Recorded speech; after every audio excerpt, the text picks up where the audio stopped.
Welcome to our channel where we make technology simple and accessible for everyone.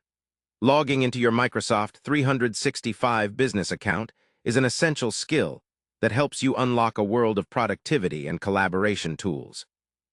Whether you're a seasoned user or new to Microsoft 365, this step-by-step guide will walk you through the entire login process clearly and professionally.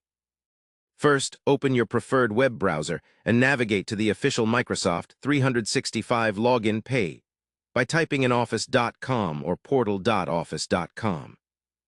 Once the page loads, you will see the option to sign in.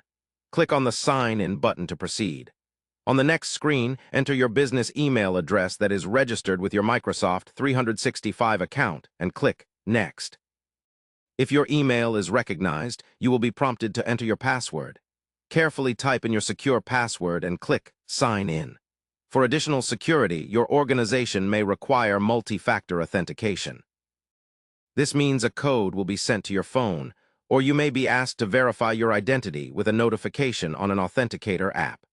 Follow the instructions provided to complete this step. After successful authentication, you will be redirected to your Microsoft 365 dashboard, where you can access apps like Outlook, Word, Excel, and Teams.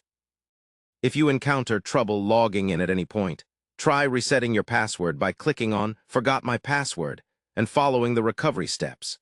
Remember to keep your login credentials private, use a strong, unique password, and update it regularly to maintain your account security. By following these steps, logging into your Microsoft 365 business account becomes a smooth and quick process, helping you focus on your work without interruptions. And now you're all set to make the most out of your Microsoft 365 experience every day.